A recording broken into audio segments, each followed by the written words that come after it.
అసెంబ్లీలో కానీ పార్లమెంట్ కానీ కష్టపడి పార్టీ కొరకు పనిచేసిన కాంగ్రెస్ సోదరులకు, ప్రెస్ సోదరులకు అందరికీ నమస్కారం. ఈరోజు జీవన్ రెడ్డి గారి పార్లమెంట్ ఎలక్షన్ గురించి మీటింగ్ పెట్టుకున్నాం. అది నా అనుభవంతో చెప్తా ఉన్నాను. ప్రజలు రేపు రాబోయే ఎలక్షన్లో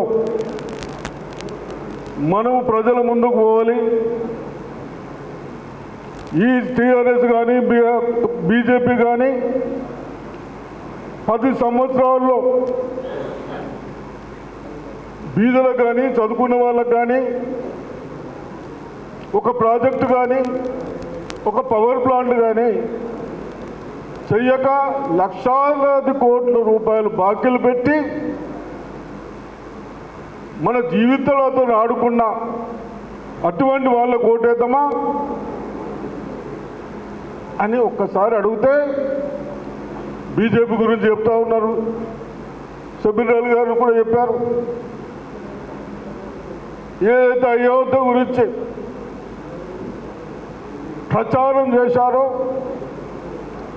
ఆ ప్రజలు జనరల్ సీటులో ఒక పెద్ద మనిషిని, నేను క్యాస్ట్ అనను కానీ ఒక ఎస్సీ నాయకుడిని పెట్టి అక్కడ గెలిపించారు.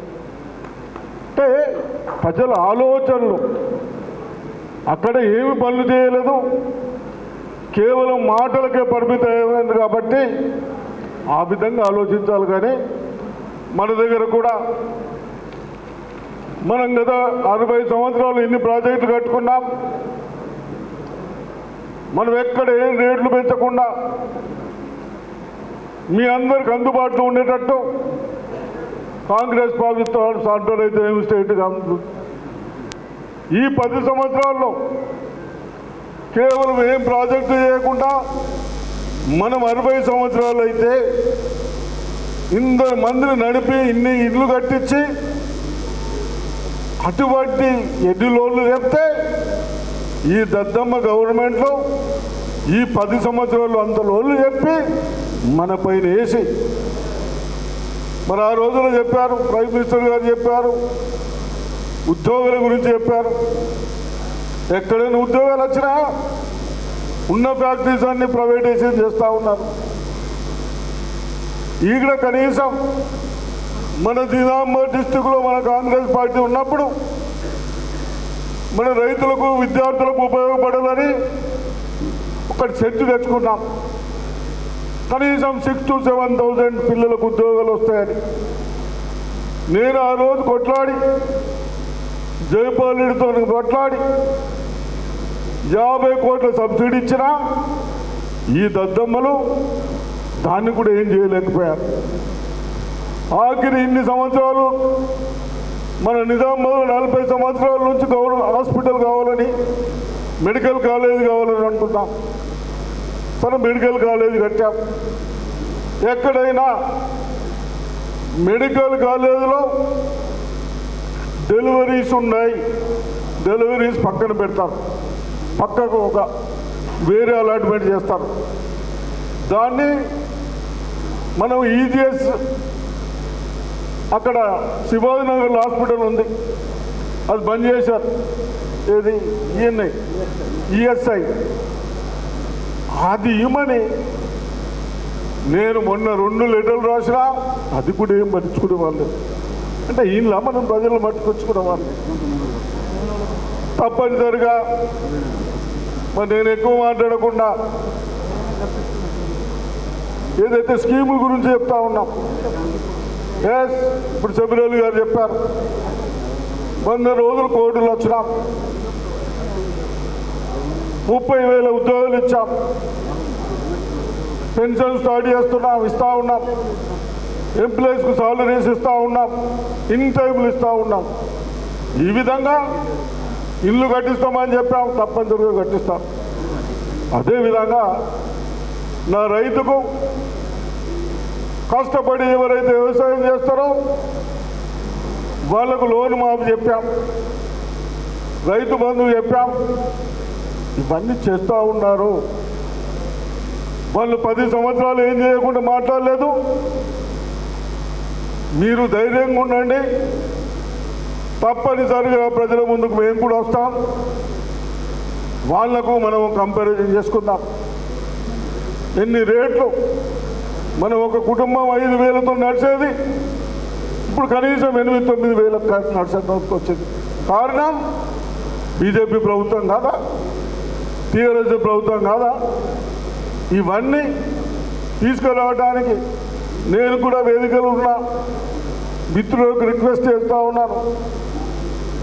పార్టీలో ఎవరైతే పనిచేస్తూ ఉన్నారో కష్టపడి వాళ్ళకి ఎక్కడన్నా మనం అవకాశం ఉన్నప్పుడు తప్పనిసరిగా నామినేటర్ అయితేనేమి, జడ్పీ అయితేనేమి, మండల ప్రెసిడెంట్లు అయితేనేమి, కౌన్సిలర్లు అయితేనేమి, చైర్మన్ కానీ ఈ విధంగా చేస్తే వాళ్ళు మీ అందరికి అండగా ఉంటారు రేపు. కాబట్టి తప్పనిసరిగా మీరందరూ ధైర్యంగా ఉండండి. ఏదో పాత కొత్త అనకుండా అందరం కలుపుకొని పోతేనే మనకు ఒక స్ట్రెంత్ వస్తుంది. దయచేసి పోస్టులు కూడా ఎవరికి అర్హత ఉందో అందరం కలిసి కూర్చుండి డిసిషన్ తీసుకుందాం, తొందర లేదు. కాబట్టి ఏదేమైనా మీరందరూ రేపు రాబోయేది మన డిస్టిక్లో, మన పార్లమెంటు కాన్స్టిట్యున్సీలో జగిత్యాల కానీ, కొరట్ల కానీ లోకల్ బాడీ ఎలక్షన్లో తప్పనిసరిగా మీరు ధైర్యంతో ఉండండి.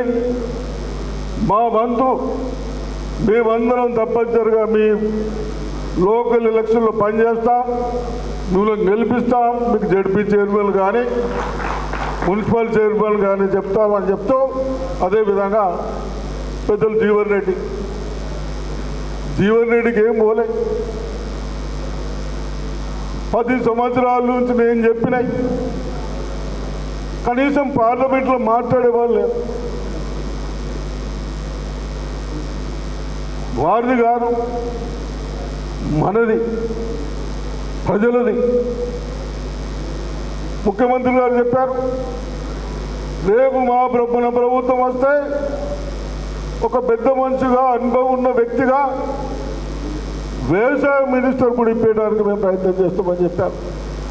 ఇవన్నీ ఆలోచించకుండా కేవలము విధానాల మీద పోయింది. కాబట్టి తప్పనిసరిగా మళ్ళీ మేము డిస్కషన్ చేయకుండా మరి జీవన్ రెడ్డి గారికి కూడా మీరందరూ సాయశక్తులు పనిచేసినందుకు మీ అందరికి అభినందిస్తూ ఉన్నాను. అదేవిధంగా వేదికను ఉన్న మిత్రులకు కూడా బాగా వర్క్ చేశారు. కొన్ని తప్పుడు ప్రచారాలు చేయబట్టి ఓడిపోయినమే కానీ ప్రజల్లో మనుషులు ఉన్నది. ఆ ప్రచారం చేసి ఏదో ఇచ్చి అక్షంతలు ఇచ్చి ఇంకోటి ఇచ్చి మబ్బు పెట్టి ఓట్లు వేసుకున్నారు. నేను అడుగుతా ఉన్నారు బీజేపీ వాళ్ళకు, 2 ఎలక్షన్లో డిఫరెంట్ స్లోగన్స్ ఇస్తుంది. ఇక స్లోగన్స్ అన్నీ అయిపోయినాయి. ఆ ఇచ్చిన ఏం పని చేయలేదని ఇప్పుడు విభజించదందుకు తయారై ఇదా ఇది. ఇటువంటి వాళ్ళ మనకు ప్రైమ్ మినిస్టర్లు, ముఖ్యమంత్రి అయ్యేవాళ్ళు. కాబట్టి దయచేసి ఇవన్నీ మనం ఆలోచించాలి, ప్రజల్లోకి పోవాలి, వాస్తవాలు చెప్పాలి. మీరు ధైర్యంగా ఉండాలని చెప్తూ మీకు ఈ అవకాశం ఇచ్చిన మీ అందరికీ ధన్యవాదాలు. జై హింద్, జై కాంగ్రెస్.